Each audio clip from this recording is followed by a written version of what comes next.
जमीन लगेगा, वैसे सरकार ने लोगों को बता दिया है जिनका जमीन जिसके जो प्राइवेट जमीन के क्षेत्र में आ रहा है उस सब के जमीन को अधिग्रहण की प्रक्रिया भी शुरू हो गई है और उसको तोड़ करके सहरसा के ओवरब्रिज का जो मांग था उसको पूर्ण किया जाएगा। अभी आपका जो दमगरी होते हुए भवटिया जाती है, हाँ वो ये सड़क पर काम चल रहा है। अभी गरीबी रेखा से नीचे के लोग हैं उनको हमारी सरकार ने 2-2 लाख रुपया दे करके, मुफ्त में दे करके उसको रोजगार करने का अवसर देने का काम करने जा रही है। और आने वाले समय में बिहार में आप देखिएगा आंधी चलेगी एनडीए की। हेलो नमस्कार, मैं हूं नीरज कुमार, आप देख रहे हैं मोबाइल न्यूज 24। 17 लाख दर्शकों का फेवरेट न्यूज चैनल बिहार विधानसभा में है और सहरसा में एक बार फिर से हमारे साथ यहां के विधायक और पूर्व मंत्री आलोक रंजन जी हैं। इनसे जानेंगे यहां का सबसे बड़ा मुद्दा, 1 दशक नहीं 2 दशक नहीं बल्कि 3 दशक से जो चलता आ रहा है फ्लाईओवर का, रेलवे ब्रिज को लेकर उस पर कार्रवाई होती है फिर रुक जाता है, होती है रुक जाता है। एक बार फिर से टेंडर डाला गया है और शायद 1-2 दिन में पास होने वाला है। उससे पहले डीएम साहब कल आए थे और मार्केट में जो इंक्रोचमेंट है उसे तोड़ने का काम आज सुबह से ही जारी है। विधायक साहब को पता होगा शायद आपके यहाँ तोड़फोड़ चल रहा है, क्या लगता है ज्यादा तोड़फोड़ करना या उसी जिनका मकान है उसको आराम से थोड़ा बहुत करके चला जाएगा या पूरी दुकानें टूट जाएगी? क्या आदेश है एक्चुअल में? नहीं देखिए, ऐसी बात नहीं है। आपको पता है कि सहरसा में ओवरब्रिज बनना है, सब लोगों को पता है, सहरसा के लोगों का चिर परिचित मांग है। अब बहुत दिनों से लोग इस ओवरब्रिज बनने की प्रतीक्षारत हैं। आपको पता है कि लगभग 1 साल से हम लोग सारी सरकार के तरफ से सारी राशि देने के बाद भी बीच में कई बाधाएं आई, हाईकोर्ट में केस चला गया, इसके कारण 1-1.5 साल पेंडिंग हो गया। अब हाईकोर्ट से भी समाप्त हुआ है, फिर पुनः इसका जो है सो टेंडर हुआ। एक आध बार टेंडर में कठिनाइयाँ भी हुई कि लोग नहीं डाल पाए या डाले भी तो सिंगल टेंडर बहुत 45% एबव तक में हुआ। लेकिन इस बार सौभाग्य है कि अभी जो अंतिम टेंडर हुआ इस टेंडर में 10 लोग भाग लिए थे, 5 लोग बचे हुए हैं और मुझे लगता है कि 2-4 दिन 5 दिन के अंदर, 1 सप्ताह के अंदर कोई न कोई कार्यकारी एजेंसी नियुक्त हो जाएगी। जैसे ही इधर कार्यकारी एजेंसी नियुक्त होने की स्थिति आई, हमारे जिला प्रशासन चूँकि इस कार्य को शुरू करना है सहरसा में ओवरब्रिज को और इससे पूर्व भी लोगों को पता ही था, तो जिला प्रशासन ने अभी जो है सो ये काम शुरू करने के लिए जितनी जगह की आवश्यकता है, पहले तो सरकार की जो जगह है, जो सड़क है, वो जितना चौड़ा सड़क है उस सड़क को निकालने का काम किया जा रहा है कि पहले आप सरकार का जितना सड़क है, आरसीडी का सड़क है, उसको आप क्लियर कर दीजिए और इसके बाद फिर जब वह एजेंसी तय हो जाएगा तो एक इसका मोड है कि एजेंसी के आने के बाद उसका जो है सो डिजाइन फाइनल होगा। उस आधार पर जितना जमीन लगेगा, वैसे सरकार ने लोगों को बता दिया है जिनका जमीन जिसके जो प्राइवेट जमीन के क्षेत्र में आ रहा है उस सब के जमीन को अधिग्रहण की प्रक्रिया भी शुरू हो गई है।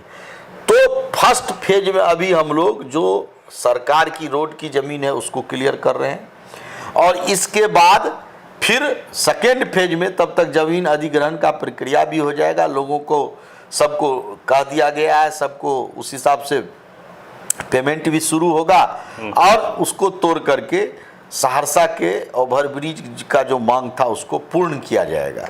बिल्कुल। अच्छा, सहरसा में अगर देखें तो बड़ी बड़ी सड़कें बन रही है, चारों ओर हाईवे एक्सप्रेसवे भी आप लोग बनवा रहे हैं।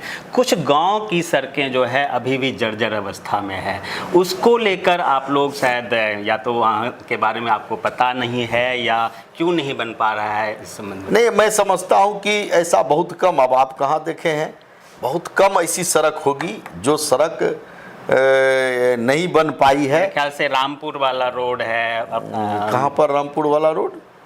जो अमरपुर से रामपुर की तरफ जाते हैं, सिमरी बख्तियारपुर को जो सड़क जाती है। हाँ, तो सिमरी बख्तियारपुर जाती है, मतलब अमरपुर से रामपुर होते हुए सिमरी बख्तियारपुर जो लोग जाते हैं उस। हाँ, तो रामपुर होते हुए सिमरी बख्तियारपुर जो जाती है वो सड़क तो बनी हुई है, नहीं तो वो मेंटेनेंस इसके उसमें मेंटेनेंस होगा। आपका- हमारे राज्य की सरकार में, हमारे क्षेत्र में मुझे नहीं लगता है कि कोई सड़क अभी छूटा हुआ है, उस प्रकार का छूटा हुआ है। और यदि छूटा हुआ है तो निश्चित रूप से उस पर काम शुरू होने वाला होगा। करीब करीब सभी सड़कें को अभी ले लिया आपका गया है। जो दमगरी होते हुए भवटिया जाती है, हाँ, वो ये ये सड़क पर काम चल रहा है। शायद आप यदि देखे होंगे तो आपको जानकारी है कि वो चौड़ीकरण के साथ उस पर काम चल रहा है और उसमें जो है सो वो काम जारी है अभी, जो सहरसा बस्ती से शुरू होकर के और वो सीधा आपको आप भवटिया तक जो वो सड़क जाएगी, वो सड़क पर काम जारी है, चालू है। बड़ा धीमा है कुछ उस पे। नहीं, अब धीमा का है, लोकसभा में आया था तब से ही जारी है वो। बीच में वो काम रुक गया था, उसके कुछ एस्टीमेट का रिवाइज चल रहा था, अब वो भी काम हो गया और बहुत फास्ट अब काम शुरू हो गया है। विकास की बात करें तो किसी भी प्रदेश के किसी भी शहर के विकास के लिए माना जाता है कि वहाँ पे सड़कें होनी चाहिए, बिजली होनी चाहिए। तो आम तौर पर, और अगर लोगों के पास पैसे हो तो अपना रोजगार भी वो कर सकते हैं। सरकार हर किसी को सरकारी नौकरी नहीं दे सकता, दिलीप जायसवाल जी ने भी ऐसा ही कहा। और आपका जो मैनिफेस्टो है कि हर कोई रोजगार के लिए बने, नौकरी देने वाले बने, उसके तहत आप लोगों ने विश्वकर्मा योजना, मुद्रा योजना के तहत लोन भी ये किया है। आपके शहर में, आपके विधानसभा में युवाओं को प्रोत्साहित करने के लिए कि वो स्वरोजगार करें, क्या आप लोग शिविर वगैरह लगा रहे हैं? किस प्रकार से युवाओं को स्वरोजगार के लिए प्रेरित कर रहे हैं? हमारे यहाँ तो बराबर दोनों तरह की बात है, बहुत सारी बराबर आप देख रहे हैं। श्रम विभाग बराबर कैंप लगा रही है, रोजगार देने के लिए, नौकरी देने के लिए कर रही है। रोजगार के लिए भी आप जानते हैं कि सरकार ने बहुत सारी योजनाएं सरकार की है, जो लोग स्वयं अपना मुद्रा योजना और कई प्रकार के सरकार के ऐसे लोन की योजना है जिसके माध्यम से आप देख रहे हैं लोग कर रहे हैं। विश्वकर्मा योजना आप जानते ही हैं कि जो छोटे रोजगार जो लोग हैं, जो स्किल लोग हैं और उनको पैसे की दिक्कत है, उसके लिए भी सरकार उसको ट्रेनिंग देती है, उसको इंस्ट्रूमेंट देती है, इसके साथ उसको काम करने के लिए जो है सो लोन की भी व्यवस्था की हुई है, कुछ सब्सिडी भी उसमें देती है। बिल्कुल। तो हमारी सरकार कर रही है। और आपको पता है कि बिहार में जाति का सर्वे, ये आर्थिक जाति का आर्थिक सर्वे हुआ है और उसमें लगभग 94 लाख लोग जो कि अभी गरीबी रेखा से नीचे के लोग हैं, उनको हमारी सरकार ने 2-2 लाख रुपया दे करके, मुफ्त में दे करके उसको रोजगार करने का अवसर देने का काम करने जा रही है। तो हमारी सरकार तो लगातार इस पर काम कर रही है। एक साथ दो चीज़ है, एक तरफ पुरानी महागठबंधन की जो गुट है वो आप पे कई सारे आरोप लगा रहे हैं, चाहे नौकरी के बारे में वो कहते हैं हमने नौकरी दिया, 2500 रुपये मान सम्मान योजना देंगे। दूसरे तरफ जो है जनसुराज वाले कहते हैं, आपने कहा 2 लाख रुपए की बात, वो धरना प्रदर्शन दे रहे हैं कि 2 लाख रुपए मिला नहीं। इन दोनों से कैसे निपटेंगे और जनता से क्या आखिर में आप अपील करेंगे? एक सवाल में सारे। देखिए, जनता को एक बात आप जान लीजिए, जनता को भरोसा है एनडीए पर, जनता को भरोसा है नरेंद्र मोदी जी पर, नीतीश कुमार पर। जनता निश्चिंत है कि जो कुछ भी मिलेगा वो एनडीए की ही सरकार से मिलेगा। जिस प्रकार का माहौल आज महागठबंधन के जो लोग हैं, तेजस्वी यादव जी, उनके परिवार के समय के शासन को जनता देखी है।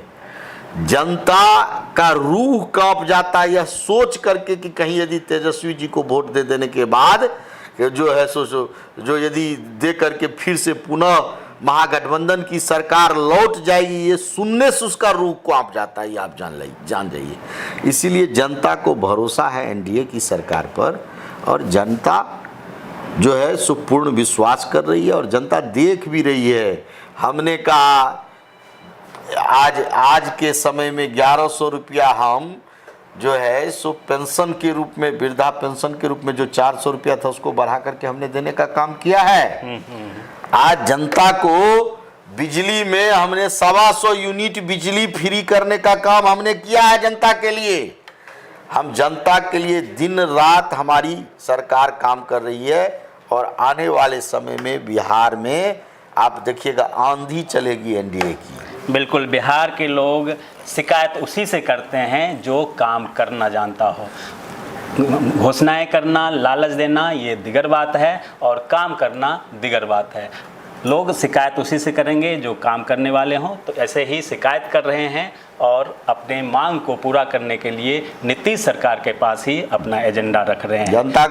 जनता को यदि भरोसा रहता तो 7,000 रुपया का घोषणा किए थे राहुल गांधी जी, 8,500 राहुल गांधी जी किए थे किसान के लिए। और जनता अभी जो है सो हम लोग 6,000 रुपया सम्मान निधि, जनता 6,000 रुपया सम्मान निधि लेना पसंद कर रही है। राहुल जी के वादा पर उनको भरोसा नहीं हुआ। तो भरोसा, क्रेडिबिलिटी बड़ा चीज होता है, ये आप चीज जान लीजिए। बिल्कुल, राहुल जी तो क्या एनडीए की सरकार है, आप जान लीजिए, नरेंद्र मोदी जी की सरकार और नीतीश कुमार जी की सरकार, ये सरकार पर पूरे जनता को भरोसा है। 2 दिन बाद सुपौल में राहुल गांधी आ रहे हैं, क्या कहेंगे? नहीं, राहुल गांधी देखिए, राहुल गांधी हैं एक माने पार्ट टाइम पॉलिटिशियन। वो आएंगे, 15 दिन घूमेंगे, ऐसे मुद्दे को लेकर के घूम रहे हैं जिस मुद्दे में जनता का कोई इंटरेस्ट नहीं है। जनता मानती है कि ये SIR होना चाहिए, वो कहते हैं SIR नहीं होना चाहिए। उनको कहा जाता है प्रूफ करो, कोई प्रूफ नहीं करते हैं। उनको कहा जाता है एफिडेविट दो, एफिडेविट नहीं देते हैं। तो राहुल गांधी जी सिर्फ आनंद लेने के लिए घूमते हैं, यात्रा करते हैं। 15-20 दिन आनंद लेंगे, फिर यहाँ से विदेश चले जाएंगे। उनको इस देश में कोई इंटरेस्ट नहीं है। और आप जान लीजिए कि आज के समय में जिस प्रकार का राहुल गांधी जी का राजनीति हो रहा है, वैसे भी कांग्रेस पार्टी अब समाप्ति की ओर है। और आने वाले समय में अब कांग्रेस पार्टी का नाम लेने वाला नहीं बचेगा। कांग्रेस पार्टी ने मान लिया अपने को कि वो हर वक्त इस देश का जहां जिस चीज से नुकसान होगा वही बयान देना उनका नियति बन गया है। वो कभी इस देश के साथ नहीं है। वो जिस प्रकार का बयान आपने सुना होगा, ट्रम्प के सुर में सुर मिला रहे थे कि डेड इकोनॉमी हो गया भारत।